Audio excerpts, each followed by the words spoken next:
Hi, Eva. Good to see you this morning or after. No, it has to be morning.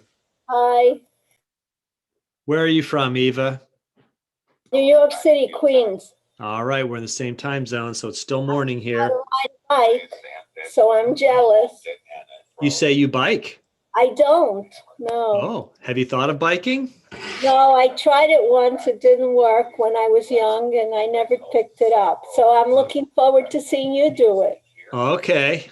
Thank you. Well, you can see what I did. Okay.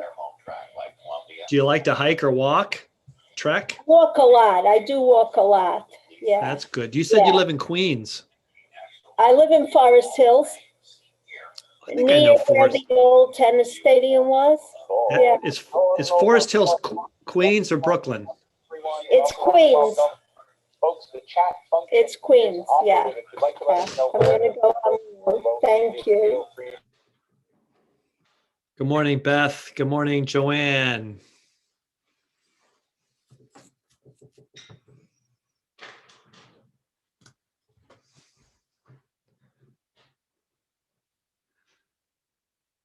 Let's see. Joanne is from Horseshoe Bay, Texas. I got it right. And Beth, where are you from?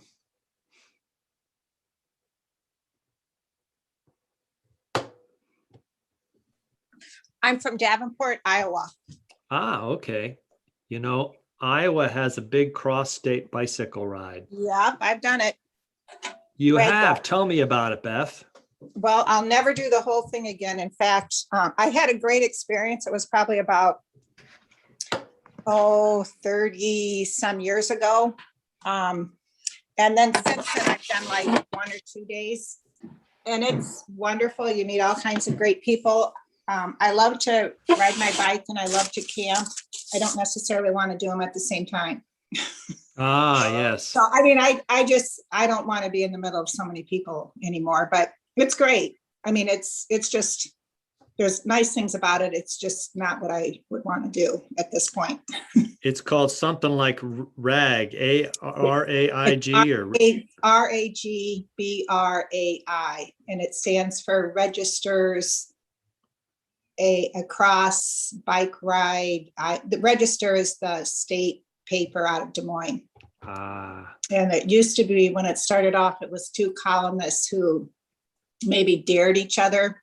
Like, I don't know if you could even make it across the state. And anyway, they decided they would do it. And then a lot of people, or a couple hundred maybe, decided to join in the first year. And then, boy, some days there's 20,000 bikers out there.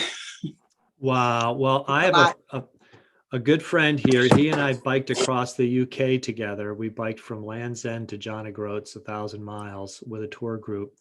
And he and his family have done the ride across Iowa.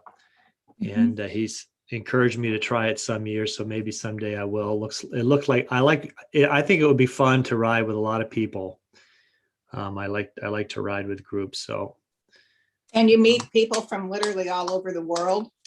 I think I live on the east side of the state, and the mechanics of getting yourself to the west side, and but then you meet people who are from different countries, and you think, okay, I guess I can navigate several hundred miles across the state. Anyway, I'm really glad I did it. It's a little intense for me at this point. Well, you are all, I think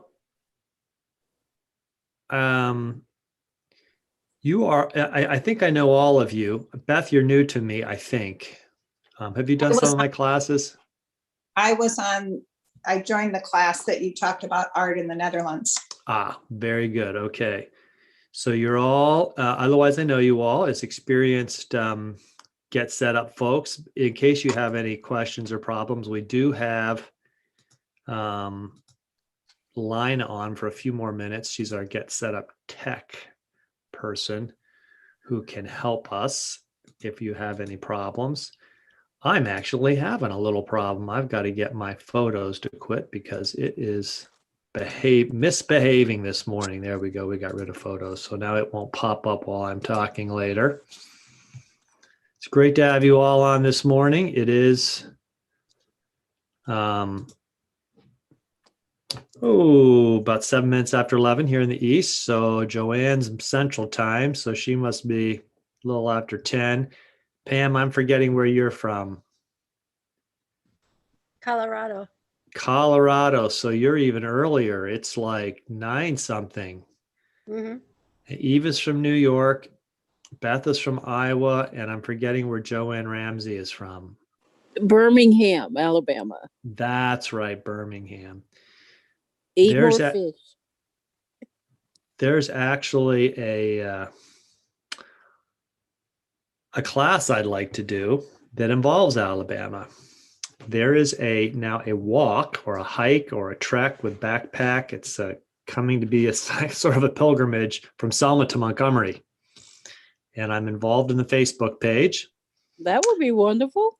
I'd like to get some of the ladies. It's mostly ladies. I don't know why. I'm trying to figure out where the heck all the men are these days. Look, there's no other men in this class besides me. But they've organized this walk, and it's not just one time of the year. I think they do. I think last year may have been the first time. And I'm going to try to get some of them on to talk about the Selma to Montgomery walk. It's like 55 miles, I think, something like that. So that would be an interesting thing for Alabama. Well, I want to welcome you all this morning. I'm going to share my screen, and I will show you a bit about biking from Pittsburgh to Washington, D.C. along the Great Allegheny Passage and the C&O Towpath. And hopefully you all see something that says a Rails to Trails adventure. Whoops, I went a little too fast there. Back up. Rails to Trails adventure, 335 miles from Pittsburgh to Washington, D.C. Along the Great Allegheny Passage or Gap and the C&O Towpath. Most of you know me. I am Russ Eanes, your guide from Harrisonburg, Virginia, in the lovely Shenandoah Valley. We're going to have a fabulous day here in the 70s. I'm a writer, a walker, and a cyclist. I used to be a book publisher, and my favorite thing was to help authors shape their ideas into a book. I still do some of that. I wrote and self-published my first book 2 years ago about walking the Camino de Santiago. And now I am a full-time guide with Get Set Up, and I love the energy I get, the wisdom I collect from working with older adults. Get Set Up, you all know, helps you learn useful things from people like you so you can do wonderful things. We learn from each other. Ideally, we can see you and your cameras are on. You can all request a recording of this class after class. Email help@getsetup.io. And if you're joining by live stream, and we have people on live stream today, the best way to participate is to join us and register for a class, and you can ask questions in live time. Get Setup's not paid to promote specific products. So in case I'm promoting anything today, like my Specialized bicycle, well, that's just something I happen to like. The Great Allegheny Passage, which is called the GAP or GAP, and the C&O Towpath, typically just called the C&O, stretches 335 miles from Pittsburgh to Washington, D.C. It is, in my opinion, probably the premier Rails to Trails experience in the U.S. Rails to Trails are routes where, let me get this here. They are routes where a railroad line has been pulled up and replaced by a bike path. And Pennsylvania probably has more railroads mileage than any other state because it was once heavily industrialized. So there are lots of rails to trails in Pennsylvania. Starting the Saturday of Labor Day weekend in 2020, I spent a week cycling from Pittsburgh to Washington, D.C. And this is a shot above the Monongahela River, an old railroad bridge. Even though it was in a pandemic, there were still quite a few people out that weekend. Not as busy, though, as it would be in a normal year. This is a map of the route. So you can see here, this is the outline of Pennsylvania, the Mason-Dixon line right here. And the Great Allegheny Passage, or GAP, runs from Pittsburgh to Cumberland, Maryland. Oops, got a little bit too far ahead there. Runs from Pittsburgh to Cumberland, Maryland. And at Cumberland, then the route joins directly to the C&O towpath. The C&O, or Chesapeake and Ohio, was a canal built in the 1800s to connect. Well, the idea was to connect from Washington all the way to Pittsburgh. But the idea, at least the beginning, was to get a canal from Washington to Cumberland, because Cumberland over this section right here is kind of going over the mountains. And you go, even though this is all mountainous here, it's going over what they call the Eastern Continental Divide. I'll talk a little bit more about that later. And that was always a barrier to the early Europeans. And the canal, well, I'll tell a little more about the canal later, but so the canal towpath is what you're right on here. So it's not a railroad, but it is a canal towpath. That means it's where the mules hauled canal boats, where the mules walked who hauled and pulled the canal boats from Washington to Cumberland. The gap is a connection of two rails from Pittsburgh to Washington to Connellsville is the Pittsburgh and Lake Erie Railroad, and from Connellsville to Cumberland is the old Western Maryland line.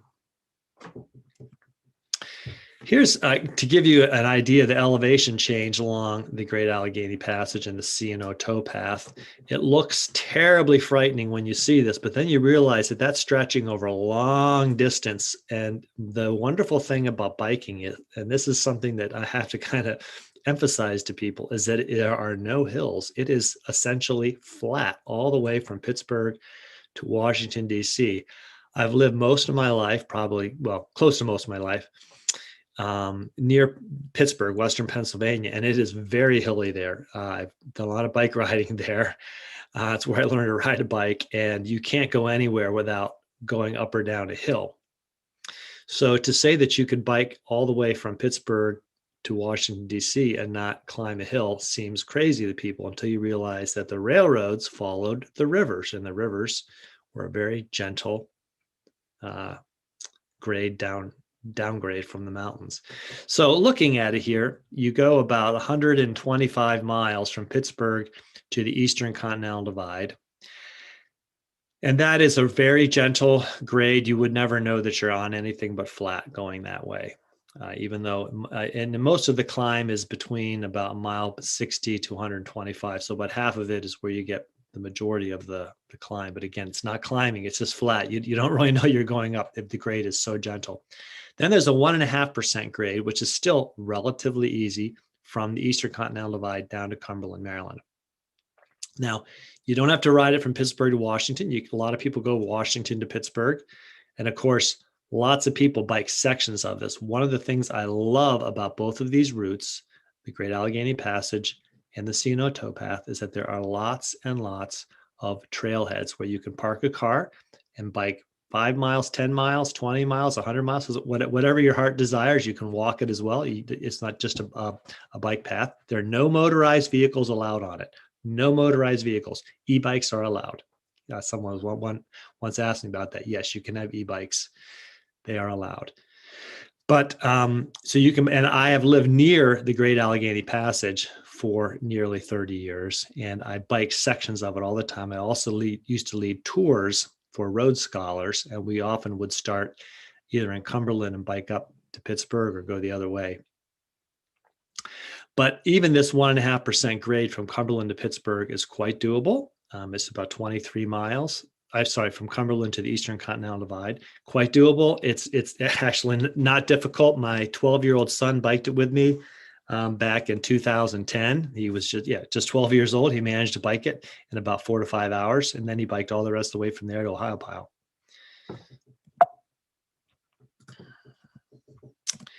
There are numerous trailheads for the short ride. I mentioned the western terminus is the Point in Pittsburgh. The Point is where the Allegheny and Monongahela rivers meet to form the Ohio. So this is it right here, the Point. There's a big fountain there. It's a beautiful spot. If you've ever been to Pittsburgh, you will recognize it. It is Pittsburgh is one of my favorite cities in the world, not just in the United States.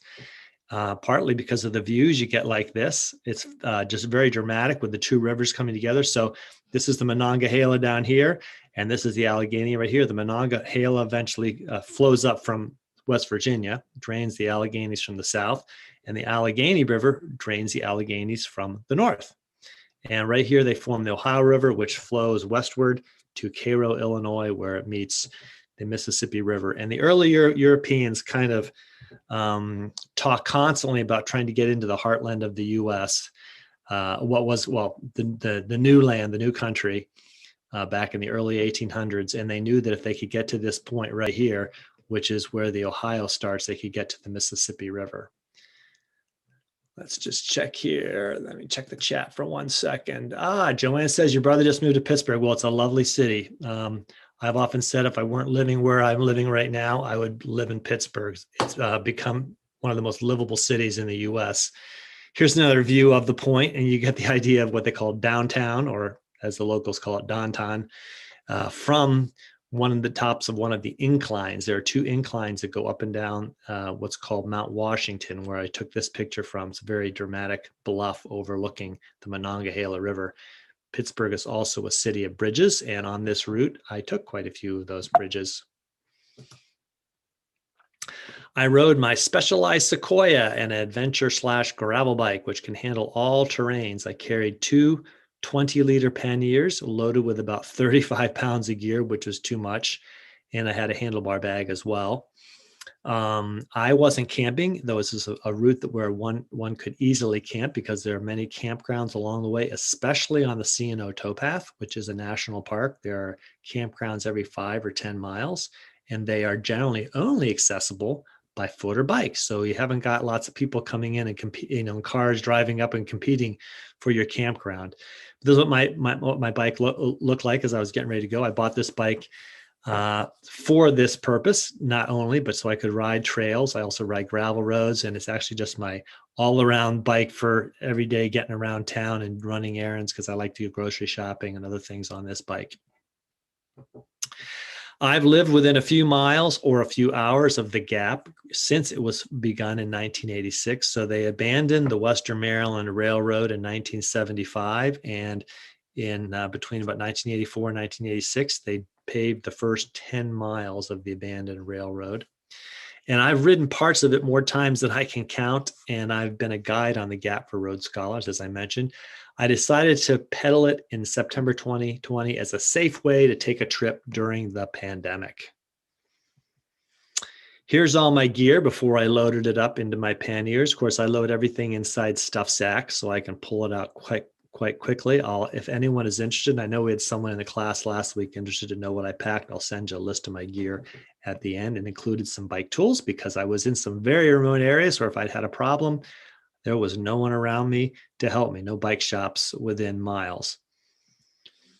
I started out on a Saturday morning, and some of my family came and met me. I had a son and 2 of his kids, 2 boys, and a daughter and her husband, that's there on the right, joined me. And we're standing at the point where I began with my loaded bike. And you can see behind us is the Ohio River. So we're right at that point with the Monongahela to the left and the Allegheny to the right. It is a fabulous place to start.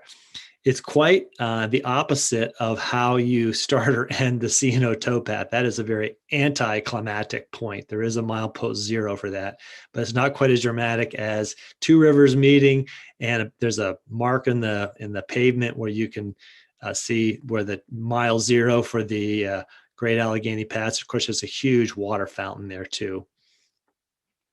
The Gap follows the Pittsburgh and Lake Erie Railroad and the Western Maryland Railroad for 150 miles to Cumberland, Maryland. It's paved with crushed limestone and is well drained. So if you can imagine, back in the days when this was a railroad, they built it with, they had big chunks of rock, which they call ballast, and then they carefully level those, and then they put the railroad ties in between that. And then they put more ballast down and the rail. And so it was a very well-drained, very flat and very firm surface for the railroads. And when they removed the railroad ties and the railroad rails, they had a fabulous, flat, firm surface for biking. And they have paved it with crushed limestone. And crushed limestone over time becomes a very firm, but not too hard surface. It's actually my favorite thing to bike on. I like it better than asphalt. Just check here on the chat for if there's a question. Uh, Pull up. This is Joanne. I was very surprised to see you with open toe shoes. Sandals even. Um, Yes. I I I actually trek and do my long distance hiking in Chaco sandals. Um, it, I have two-sided pedals for my bike. So the one side has clips which can clip bike shoes into, and the other side is flat. So if you have shoes or sandals on, it was a hot day, not too hot. It was what I call absolutely perfect biking weather in the 70s, and you generate heat. And this is a very safe surface to ride on, very safe. And there's no cars or anything around, just some other cyclists and people walking. And so it was very safe to go in sandals, which meant I keep my feet very cool. Pam asked if I would consider a class in basic bike maintenance. Yes, I would. I'd love to do it. I'm actually preparing a set of about 4 or 5 classes on cycling, how to pick a comfort bike, for example. I do a class called Cycling Fun and Fitness, but I could do a class on basic bike maintenance because that's a good thing to learn. And I didn't get a photo of my bike tools today for this, but next time I do this class, I think I'll have a separate slide that shows you my basic bike tools.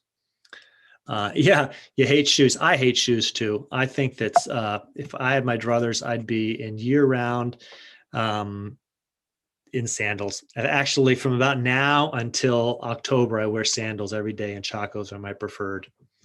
The first 15 miles out of Pittsburgh are paved asphalt, and it goes over several bridges. Here I am, what's called the Hot Metal Bridge, which it connects from one side, from the north side of the Monongahela to the south side. And any of you that know Pittsburgh would know, and I'll give you a quick history, that it was once the steel capital of America. Steel City, they call it. That's where the Steelers come from. And both sides of the Monongahela were lined with steel mills, wharfs, coal docking for coal barges. Was completely industrialized, quite unattractive and ugly. And it has been transformed in the last 30 years into one of the most beautiful riversides in America. That's why I love it. The Gap, the Great Allegheny Passage, has 4 tunnels and numerous bridges. The longest tunnel is 3,300 feet and is lit with lights. This is not it. This is the Pinkerton Tunnel. And if you can see the other side and lets enough light in, they don't feel they have to put lights in it. So 3 of the 4 tunnels on the Great Allegheny Passage have no lights in them. And you can see well enough. However, I do recommend you take off your sunglasses before you go into these tunnels. They're very dramatic. Part of the work on developing this route was relining these tunnels so that they were safe, so nothing was falling off the roof or the sides onto people that would use them. The Pinkerton Tunnel, this tunnel right here, is actually a very remote spot south of Ohiopyle, and it was the last tunnel they opened. I actually rode the entire route for over a decade before I finally got a chance to go through the Pinkerton Tunnel in 2016. So I'm really glad that they've opened that up. Before that, you had to kind of go on a side trail. You can see this little side trail breaking off to the side. You can still take that. It adds about a mile to your trip. Cycling through Ohiopyle State Park is a lesson in geography. You can see the coal seams that made this region famous. And I stopped at one point just to get a little sample of chunks of coal you can see. And there are very nice historical and natural markers that I recommend someone stop and check out when they're going through there, because they'll explain to you the geology of the area and they'll show you some of the coal seams like this. The Gap has, I mentioned, many bridges. The most dramatic are in Ohiopyle and Meyersdale. Meyersdale is a viaduct that goes over a highway and a river. The one in Ohiopyle, which is this one right here, you actually cross over this up here on this. This is where you bike on the route. And I stopped and I said, I know what it looks like from below. I need to get down there and get a shot with my camera because it is much more dramatic from below. It's almost 100 feet from the river up to the top here. And this is in a big bend of the Youghiogheny River. So when you are riding the route from Pittsburgh to Cumberland, you first start along the Monongahela River, and then you get most of the route then goes along the banks of the Youghiogheny River. And the Youghiogheny is famous for whitewater rafting in the town of Ohiopyle, which is where this picture was taken. And Labor Day weekend in Ohiopyle means lots of whitewater rafters. So I did get shots of lots of people going down in kayaks or big boats. In fact, the town was just crawling with people that afternoon. It was a Sunday afternoon in Labor Day weekend, and I didn't stay there too long because it was just so crowded, but it was still lovely. And lots of people out on the river. I think it's probably considered the #1 whitewater rafting spot in the eastern United States.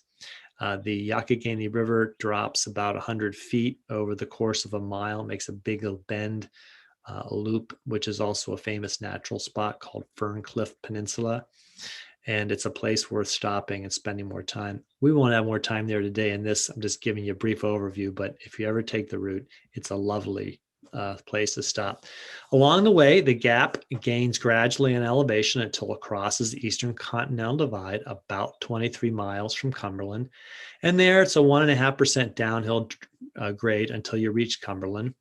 And the Eastern Continental Divide has a highway going over it. So there's a big marker here where there's an underpass for the cyclists. And from this point, it's downhill. And, if you're biking that direction from west to east, you hardly have to pedal. I mean, you do have to pedal some, but it's very, very easy pedaling for 23 miles. So you can go fast or you can go easy. It's a lot of fun.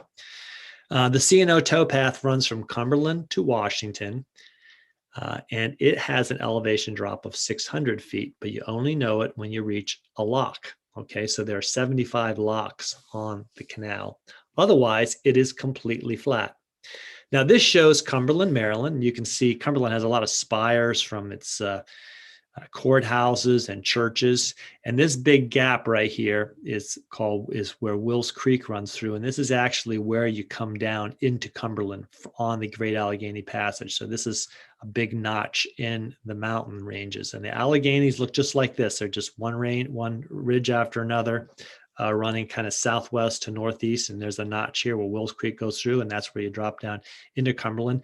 This is the north branch of the Potomac River. And this is where the canal stopped in the late 1800s.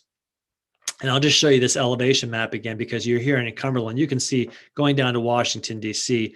is a very gradual drop in elevation. And because it's a canal, they had to keep the water level, which means that it is level between locks. And there's 70, I think there's 74 locks. They're numbered 1 through 75. They needed one less lock, so they kind of fudged on the numbers a little bit. But at each lock, the elevation drops about 8 feet. So you kind of just go down a little hill, zip, or if you're going the other way, you come up a little hill. Otherwise, it's completely flat in between. It's just delightful riding. The one difference between the C&O and the Gap is that because it is a dirt towpath for the canal, it's a little bit rougher. It's not as smooth as the crushed limestone, though they are starting to pave parts of the C&O towpath with crushed limestone. The C&O Canal was constructed over 2 decades in the early to mid 19th century as a way to transport goods from the Ohio Valley to the Potomac. Unfortunately, it was made obsolete by the time it was finished because they had completed a railroad. The B&O Railroad ran from Baltimore to Pittsburgh, and it got there. In fact, it got to Cumberland before the canal got there. So the canal was actually obsolete from the time it was completed, but it was still used. It was still a very cheap way to transport stuff like coal or timber or grains from Western Pennsylvania or Western Maryland. The Potomac Valley that you follow as you go through, as you take the C&O towpath, is just gorgeous. Very, very remote, very beautiful. You would never know you're within a few hours of some very large American cities. By the time it was complete, it was made obsolete by the B&O Railroad. In a few places, the C&O towpath is reduced just to a single track like this. Mostly it's a double track. And off to the left here, very grown in, filled in by trees and other growth, is the canal. You can't see it. You can kind of see a little place where it's dished out over here. I'll show you some photos later of the canal, but it's getting overgrown in a few places. Its main features are its locks and viaducts and its tunnel, which is the Paw Paw Tunnel. Here I am standing at the entrance to the Paw Paw Tunnel, which is about as long as the tunnel on the Gap, the Big Savage Mountain Tunnel, but there are no lights inside the Paw Paw Tunnel. And even though it might look light as you're walking in here, do not be deceived. The first 100 feet or 200 feet are well lit enough that you can see. But when you get to the center of this tunnel, it is pitch black. And as I rode through it, I encountered somebody trying to bike the other direction. And I said, if I were you, I would stop and get off that bike. He could hear me at quite a distance because I could see his headlight. And I would dismount and walk. I don't think you're safe what you're doing. And it was a man who was older than me doing that. And I was walking. It took me quite a while to walk through the tunnel with my bike and with a light on the front of my bike. And he dismounted and walked. It's quite an engineering marvel. I think it was lined with something like 45,000 bricks or three. I forget that. It's just an enormous number of bricks. It's all lined with bricks. So it's quite an engineering marvel when it was built. And it was so that the canal could slice through a mountain and save about 8 miles of canal they would have to dig. Unfortunately, it took them so long to make it. They probably would have they didn't really save anything by building the tunnel, but it's a fabulous thing to go through, quite a sight along the C&O towpath. Otherwise, the towpath goes over larger creeks with a viaduct. And this seems kind of weird to me that you're going on, that there was a waterway over a waterway that was sealed waterway, but that's how they kept it nice and level.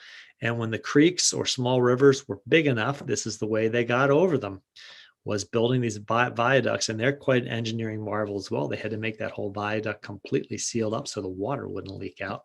Today, it makes absolutely fabulous cycling to go over those viaducts. This is a typical scene of a lock that you encounter along the way. And again, there are 75 of these, with the exception of just a small handful. Probably can count in one hand. They're all inactive and deteriorating, but still beautiful. And along each lock, there's also a lock house where the lock keeper who managed the lock lived with his family. They were all men. And they had a small plot of land that they could farm for just some subsistence farming. Otherwise, their job was to man these lock gates right here for boats that were coming through one way or the other. And that was a pretty busy job because sometimes those boats even came through late at night or early in the morning. Many sections of the C&O are just like this. They're a double track, and the canal is on the left. It was 33 feet wide at its widest.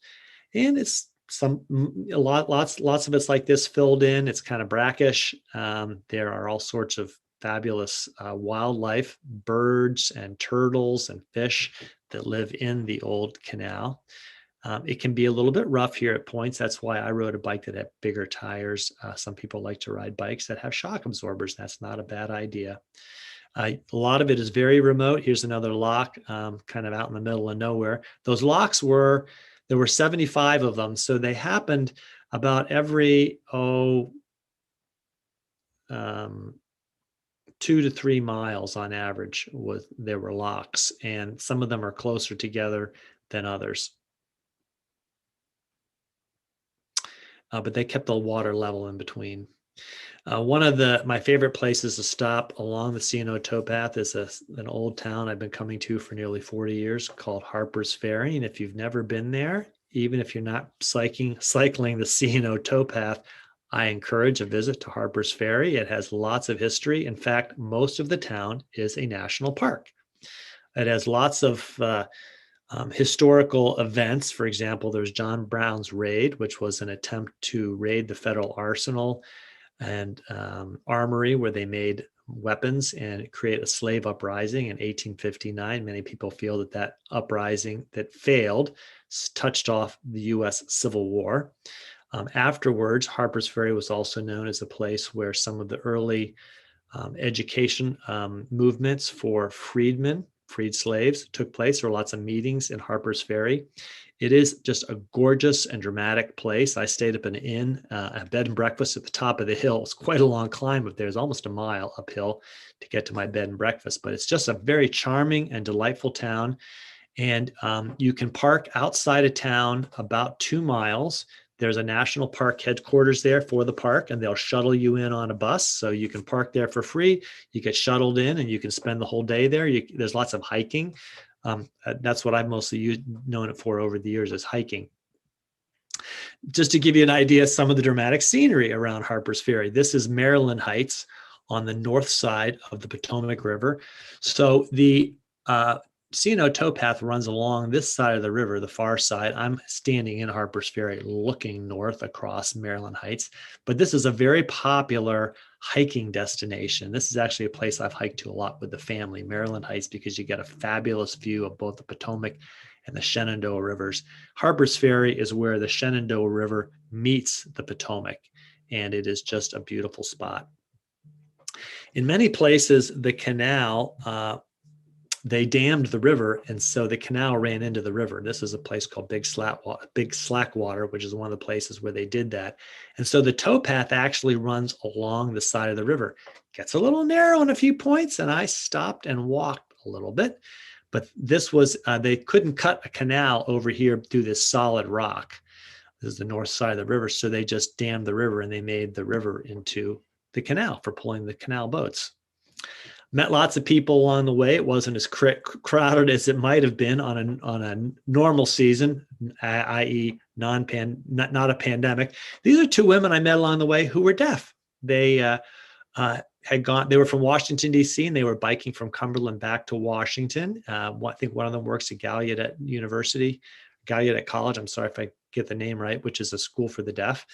And they were signing to each other when I met them the first time. And we managed to communicate quite a bit. And they pretty much tracked the route the whole time I was there. So I got to know them. They were a lot of fun. There was another rider I met named John, who tracked me the whole way. And John was about 75, and he was riding this for the 20th year in a row. He's been riding from Pittsburgh to Washington, D.C. along the Great Allegheny Passage. So it's really a kind of thing that you can do at any age. The towpath does have a reputation for being muddy, and I actually biked it about half a day in the rain, and I got a sense of that mud. I don't have a picture of it here, but when I arrived at my destination, my jersey was covered with mud. I didn't have fenders on my bike. I now do, and I recommend that if anyone is riding this section, that they ride it with fenders, because there's lots of mud puddles and just lots of mud along the way, and that spatters up onto you and onto your gear. So fenders are something I recommend. And here was my anticlimactic end, milepost 0 of the towpath. And you probably wouldn't recognize this, but this is right in the heart of Washington, D.C. This is actually the bridge that goes over to Arlington National Cemetery. And just to the left of the photo over this way is the National Mall. This is kind of the edge of Georgetown, and this is where the canal emptied into the Potomac River. Still does empty into there. This is where anyway, this is where the canal empties into the river right here. And I had to hunt to find milepost 0. It's not dramatic like in Pittsburgh, where it's like, here's the point and here's where you start. You had to kind of I had to go around past a boathouse and over a little wooden bridge to find this spot. And it's just kind of a little quiet space, and you wouldn't know the big metropolis of Washington, D.C. is teeming all around you. I'm going to stop share at this point, and I will invite some conversation or questions about biking the C&O or about Rails to Trails. I will probably do a class coming up this summer about the various Rails to Trails you can bike around the U.S. because I love Rails to Trails. I happen to live now in a place in the Shenandoah Valley, which is a fabulous biking spot, but we don't have any Rails to Trails near here. We have some trails going through town, some paved bicycle trails that are dedicated to cyclists. And we have lots and lots of beautiful trails through the mountains and for mountain bikers, and lots of fabulous roads for road biking through the farmland around here. But we don't have Rails to Trails because there is only one active line, a railroad line that comes down here, and it's still in use. So I'm understanding that north of here, there's an old abandoned line that may be made into a Rails to Trails. So questions about this? Well, I have a question. Yes. I know you were trailing, but you didn't mention food. Ha ha ha. Cuisine. Food. I'm going to write that one down. Yes, food. So there are enough places to stop along the way to get your own food. Restaurants, cafes. In some of the more remote places, they're not that close together. I brought some food along with me. And I had a little cooler bag to keep it refrigerated. I mean, just like I could put ice inside the bag, if you know what I mean. And I brought enough for breakfasts for each day. I love to make my own breakfast, oatmeal and that kind of thing, or muesli or something like that. And otherwise, I shopped. It's Cumberland has a really nice grocery store near the trail, and I stopped.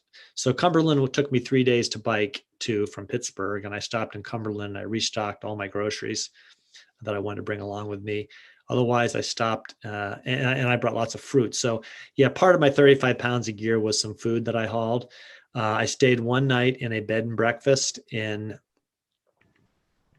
Little Orleans, which is about a day's ride from Cumberland toward Washington, D.C. And they had that bed and breakfast. It's an old inn, and they laid out a fabulous breakfast for me. So I really liked that. And otherwise, I got things at some hotels. I stayed at a hotel in Williamsport, and I stayed at a bed and breakfast in Harper's Ferry, and they all provided some food for me. So, or I had gone to the grocery store to get something for myself. In Pittsburgh, there are lots of places to eat. If you're ending your ride in Pittsburgh, or if you're starting your ride in Pittsburgh, there are lots of places to eat downtown. The first night I stayed in Connellsville, coming from Pittsburgh toward Cumberland, and there were lots of places to eat there because they cater towards cyclists. It's now become a big cyclist haven for people riding along the Great Allegheny Passage. The second night I stayed in Myersdale, and they also had restaurants open. It's a little bit of an unusual year because it's pandemic, so some places didn't have the hours that they would have normally. But you can either pick up along the way foods you need or stop at restaurants pretty much or cafes along the way, everywhere you need to along the way. How many miles is it total? 335. So the Great Allegheny Passage is 150 and the C&O towpath is 185. I know people that ride it in 24 hours. I think that's crazy. I took 7 days. I enjoyed the pace of a 7-day ride because I like to bike about 10 to 12 miles an hour to enjoy the scenery. It's just a fabulous scenery. So there's no point, in my opinion, in being in a hurry. So you did both ways. This time, Well, is it a round trip that you did? no, I didn't. So I started in Pittsburgh and I biked all the way to Washington, D.C. In Washington, this was kind of nice. I biked about a mile from that milepost 0 to the Washington Metro station, and you can roll your bike onto the Metro. There are elevators down to the Metro stops. So I rolled my bike into an elevator and got off and rolled my bike onto the Metro and took it out to Vienna, Virginia, which is about a 45-minute ride. And in Vienna, my wife picked me up and brought me home. So Vienna is about 2 hours from here. I'll add that to the slideshow because it's a fun way to either start or end your ride in Washington is on the Metro. And there are lots of bike trails, paved bike trails, especially around Washington, D.C. Washington, D.C. is, in my opinion, a very bike-friendly city, largely because they've created lots of dedicated bike trails. The roads aren't necessarily all of them that bike-friendly, but the trails certainly are. So if you wanted to do one way, is there any kind of a shuttle or maybe a couple of trains or something to get back? Good question. There is an Amtrak that runs from Washington to Pittsburgh, and they are working on allowing cyclists to roll on and roll off. That means just roll your bike on as it is. Otherwise, you can reserve a place ahead of time if they have room, and you can stow your bike as a piece of luggage. Another option that I've read a lot of people doing that I think is probably the smartest is when you get to one end or the other, get out to the airport and rent a car or a small van and drive back. one way. They're saying that's actually cheaper than a train ticket. And if you have a bunch of people together, you can get a minivan or something like that and just take your bike back. One nice thing about Pittsburgh is that you can actually bike out to the airport. There is a dedicated Rails to Trails that goes to the Pittsburgh airport. In the Washington, D.C. area, you can get very easily to the Reagan National Airport on a bike trail to get a car. You can also, it's coming soon in the next year or two, be able to take the metro all the way out to Dulles Airport, which is the biggest airport. I'm not sure if BWI is bigger or not, but it's a very large international airport, and they have lots of car rentals there. That's kind of the recommended thing I'm reading a lot of people are doing. The thing about the Amtrak, I will say, is that the spaces for taking bikes can be limited, and also you get on and off, and not in Pittsburgh at a time that's not real convenient. If you're going from Washington to Pittsburgh, the train arrives in Pittsburgh about 4 a.m., which is, maybe you don't want to be arriving at a train station at 4 a.m. The train station in Pittsburgh is safe, so I wouldn't worry about getting off there. But it's just that, once you get off the train at 4 a.m. And the same thing going back the other way, if you want to get on the train in Pittsburgh to going to Washington, D.C., I think it also picks up around sometime in the middle of the night. So that's not real convenient right now for cyclists. So are there car rentals with bike racks? I haven't heard of one, but if you get a minivan, you can put your bike in the back. Okay. And that's what I'm hearing about a lot of cyclists doing. And I've also heard like groups of cyclists, like 3, 4, 5 cyclists that do it together, renting a 9-passenger van or something like that, or a cargo van, and putting their bikes in the back. A cargo van would be a good way to transport your bike from one end to the other. Good question. Yeah, I'm lucky enough that I got transport to Pittsburgh from you saw all my kids at the point with me. Some of them gave me a ride up, and then because I'm about 2 hours from DC now, my wife was able to pick me up, and because I could roll my bike onto the metro, she didn't have to drive all the way into DC to meet me. She could meet me at the Vienna metro station. Did you set up your hotels ahead of time? I did. You can set them up along the way, and I would recommend people do that just because, it gives you the flex. Now, let me caution you on that. If you know where you're going to end up the first day, if you know about how far you want to bike and you want to stay at a bed and breakfast, you might want to book that ahead of time. The hotel I stayed in Connellsville has lots of capacity, and there are other places than that hotel to stay in. There's a very, very nice hotel. Is it a Hampton Inn? I forget. Right on the trail, and it's right between the trail and the river. It's just one of the most beautiful spots. I'm really glad they put that hotel up there. There are also bed and breakfasts and guest houses. It's a hostel in Myersdale.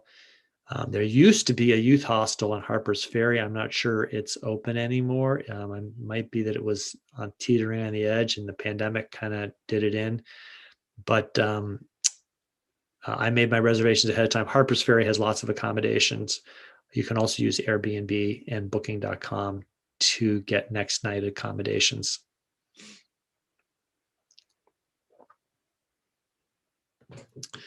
Any more questions? I hope to run this class on a Tuesday evening in early May. So I'll be doing it again. Hope to have a big group that time. I'm going to invite lots of cyclists who ride some of this to come to the class, and maybe some of them will tell about their experiences. Have you ever done Rails to Trails in Wisconsin? They've got some really good ones. I haven't, but I've heard about those Rails to Trails in Wisconsin. I have biked in the city of Madison, and I call Madison bicycling heaven because Madison not only has dedicated bike trails, but their paved bike trails through the city have on and off ramps, just like a highway. It's amazing. It's because they pulled up they run along what was once the trolley tracks in the city. I was thinking about doing this. My brother has a cabin in Leeds, South Dakota, which is near Deadwood. But anyway, there's a Mickelson Trail that goes from there for like 114 miles south. So I'm trying to figure out where I stop along the way. Where do I, if I get hotels ahead of time, that'll be kind of my first foray for a multi-day, I guess. There is I'll put this link in the notes. There's something called the Rails to Trails Conservancy, and they have maps of all rails to trail routes in the US. And that would also help you find links to lodging and sites to see along the routes. Thank you. Well, you were a great group, and nice to see you all. And I'll be back this evening for a class, 7 o'clock. Tonight is festivals. So we'll be doing Tuesday night is festivals. We'll be 7 o'clock. We'll be doing another festivals Tuesday. And tomorrow I have a class. Everyone has a story to tell about writing how to start writing a memoir. That's at 1:30 in the afternoon. Then tomorrow evening, 7:30, we'll do foods of the Middle East. And I know some of you have been regulars with the Rick C. Steves travel series. So we'll be continuing that for the rest of April. And I look forward to seeing some of you in that class. And thanks for coming, everybody. Have a great afternoon.